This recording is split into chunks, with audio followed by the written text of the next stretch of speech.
ሰላም አድማጮቼ በያላችሁበት የሰዓት አቆጣጠር እንደምንዋላችሁ አመሻችሁ አደራችሁ። ከአምቦሎጆ ስፖርት ተጀምሯል።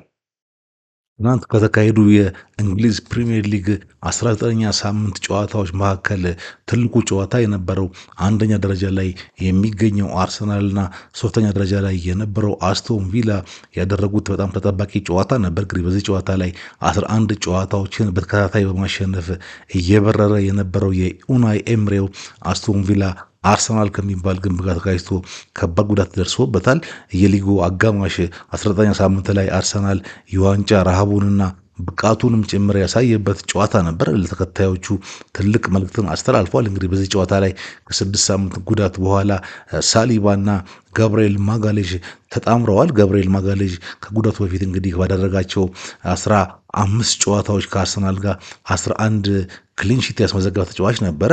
በዚህ ጨዋታ እንግዲህ እነዚህ ሁለት ተጫዋቾች ከረጅም ጊዜ በኋላ ተቀናጅተው አርሰናልን ወደ ውጤት መልሰውታል ማለት ነው። አርሰናል ያለ አማካዩ ዴክላን ራይስ ሲገባ፣ አስቶን ቪላ ደግሞ በቅጣት ምክንያት ዴክላን ራይስ በጉዳት ነው። አስቶን ቪላ ደግሞ በ5 ቢጫዎች ምክንያት ካማራንና ማቲካሽን ይዘው አልገቡም። ይሄ ደግሞ አስቶን ቪላ ላይ ትልቅ ኪሳራ እንደደረሰ ጨዋታው ላይ ታይቷል። ገብርኤል የጨዋታውን መክፈቻ ጎል ከሳካ በተገኘች የማዕዘን ምት ያስቆጠረው እሱ ነው። በዚህ ጎል የአስቶን ቪላው ግብ ጠባቂ ኤሚ ማርቲኔዝ ደስተኛ አልነበረም። ኳሱን መግጨትና ፓንች አድርጎ ወደ በማራቅ ፋንታ ለመያዝ ሞክሮ ኳሱ ከእጁ አመልጠው ነው ገብርኤል በቴስታ ያገባው። ነገር ግን ዲቡ በዚህ ጉዳይ በዚህ ውሳኔ ደስተኛ አይደለም። ዛሬ ኢንስታግራሙ ላይ ባስቀመጠው ፖስት ላይ ኤልቦ አለው የሚል ነገር ፖስት አድርጓል። እንግዲህ በክርን የሚፈቀድበት ጨዋታ በሚል ነው። ኤሚሊያኖ ማርቲኔዝ እኔ እንዳየሁት ግን ከሆነ እቺን ኳስ ፓንች ማድረግ ነበረ የሚገባው ለመያዝ ከሞከር ይልቅ። ለነገሩ ከገብርኤል ማጋሌዥ ብዙ ትግል የደረሰበት አልመሰለኝም በኔ እይታ። እኔ እንግዲህ ሁልጊዜ እንደምታውቁት ከግብ ጠባቂ ጋር የሚደረግን ልፊያና ግፊያ በጣም የምቃወም ሰው ነኝ። የአርሰናልም የማንቸስተር ደጋፊም የሊቨርፑል የማንኛውም ክለብ ደጋፊ ብትሆኑ ግብ ጠባቂዎች እየተገፉ የሚገቡ ጎሎችን ብዙ አድናቂና ደጋፊ አይደለሁም። ትናንትና እንደውም ማንቸስተር ዩናይትዶች በሆነ አጋጣሚ ላይ ሁለት የማንቸስተር ተጫዋቾች የወልቭሱን ግብ ጠባቂ ጆሴሳን አንቀው ጥለውት ነበር፣ ግን ዳኛው ጨዋታው እንዲቀጥል ነበር ያደረጉት። ይሄ እንግዲህ የቅርብ ዓመታት ከበረኛ ጋር ያለ ልፊያና ገፈትርን የሚፈቀድበት ጨዋታ እስከ ድረስ እንደሚዘልቅ አይገባኝም። ለማንኛውም ግን ኤሚሊያኖ ማርቲኔዝ ጥፋቱ የራሱ ነበር፣ ግን ከዛሬ ድረስ ደስተኛ እንዳልሆነ በሚፖስታቸው ፖስቶች እየገለጸ ነው። ኦዲጋርድ የመጀመሪያውን ግማሽ እስከዚህም ቢሆንም በሁለተኛው አጋማሽ ግን የሚደንቅ አጨዋወት ነበር ይዞ የመጣው። ጨዋታውን ጠቅላላ ፍሰቱን እሱ ነበር የሚቆጣጠረው።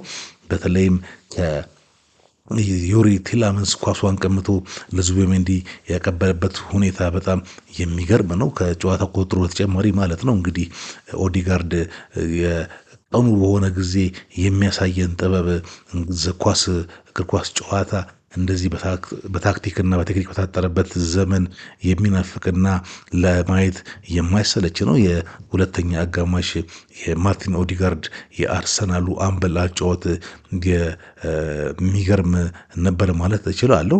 ኡናይ ኤምሬ እንግዲህ የመጀመሪያውን አጋማሽ መሀል ሜዳውን ጥቅጥቅ አድርጎ አርሰናሎችን በክንፍ ብቻ እንዲያጠቁ ሲያስገዳቸው ነበር። 6-3-1 ሼፕ ላይ ሆኖ ብዙ ጊዜ ይታዩ ነበር አስቶን ቪላዎች። በዚህም የኡናይ ኤምሬ አስቶን ቪላዎች እስከ እረፍት ድረስ ጨዋታ ውስጥ ነበሩበት። ጨዋታውን እቅዳቸውንም በአግባቡ የተገበሩ ነበር። ነገር ግን ከእረፍት መልስ በ7 ደቂቃ ላይ የተቆጠሩት የጋብርኤልና ዙቢሜንዲ ጎሎች የጨዋታውን መልክ ቀይረውታል ማለት ይቻላል ሙሉ ለሙሉ። በዚህ ጨዋታ ላይ በአስቶን ቪላ በኩል የመጀመሪያው አጋማሽ ላይ ኦሊ ዋትኪንስ 2 እድሎችን አግኝቶ ነበር። በተለይ አንደኛው እድል በግቡ ቋሚ ስር የወጣችበት ከኦሊ ዋትኪንስ ደረጃ አኳያ መግባት የነበረባት ነበረች። እንግዲህ አስቶን ቪላዎች ይህንን እድል አተው ነው ሁለተኛው አጋማሽ የተጀመረው እና በ7 ደቂቃ 2 ጎል ተቆጥሮባቸው ጨዋታው ከእጃቸው የወጣው።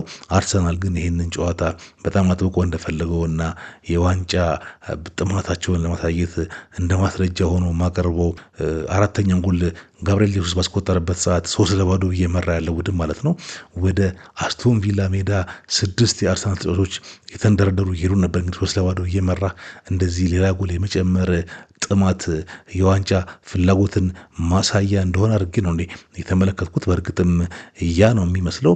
ጨዋታው ካለቀ በኋላ ኤምሬ የአስቶን ቪላ አሰልጣኝ ሚካኤል አርቴታን ሳይጨብጠው ነው በፍጥነት ወደ መልበሻ ቤት የገባው። ከዛ በኋላ በሰጠው መግለጫ ጠብቄው ነበር፣ ነገር ግን ከረዳቶቹ ጋር ደስታውን በማክበር ስለዘገየ ጥዬው ገብቻለሁ ነው ያለው።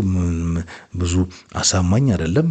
በዚህ ውጤትም አርሰናል 45 ነጥብ ይዞ አንደኛ ደረጃ ላይ ሲቀመጥ አስቶን ቪላ ደግሞ በ39 ነጥብ እዛው ሶስተኛ ላይ ቆይቷል። እንግዲህ አርሰናሎች የፊታችን ቅዳሜ ቀጣይ ጨዋታቸው ከቦርንማውዝ ጋር ከሜዳቸው ውጪ ይሆናል። አርሰናሎች እንግዲህ አሁን ለጊዜው በ5 ነጥብ ማንቸስተር ሲቲን እየመሩት ነው። ማንቸስተር ሲቲ ከሰንደርላንድ ጋር ቀሪ ጨዋታ አለው ዛሬ። ጋርዲዮላ ጠይቆ ስለዛ ጨዋታ ሰንደርላንድ በጣም አስቸጋሪ ቦታ ነው፣ አስቸጋሪ ሜዳ ነው። በፕሪሚየር ሊግ የመጀመሪያ ዘመን ያስታውሰዋለሁ። ደጋፊዎቹም በጣም የሚገርሙና ድጋፋቸው የማያቋረጥ ነው። ኒውካስልን አሸንፈዋል። አርሰናልም ሆነ አስቶን ቪላ እዛ ሄደው ማሸነፍ አልቻሉም። እነሱ ግን ከባድ ቢሆኑም እኛም ዝግጁ ነን ብሏል። እንግዲህ ጋርዲዮላ እና ማንቸስተር ሲቲ ወደ ሰንደርላንድ ሜዳ ስቴዲየም ኦፍ ላይት ተጉዘው ምን እንደሚገጥማቸው የምና ይሆናል። ለማንኛውም ግን አርሰናል የሚጠራጠሩትን ሁሉ እያሳመነ ከፊት ለፊቱ ያለውን ምሽግ ሁሉ እየሰባበረ መድፉ ጉዞውን ቀጥሏል። ፕሪሚየር ሊጉ ገና አጋማሽ ላይ ነው። ወደፊት የሚመጣውን ነገር አብረን የምናይ ይሆናል። ፕሮግራሜን ላይክ፣ ሰብስክራይብ እና ማድረጋችሁን አትርሱ እያልኩኝ ለዛሬ ያስኩላችሁ አጭር ዘገባ ይሄን ይመስላል። ሰላማችሁ ይብዛቸው።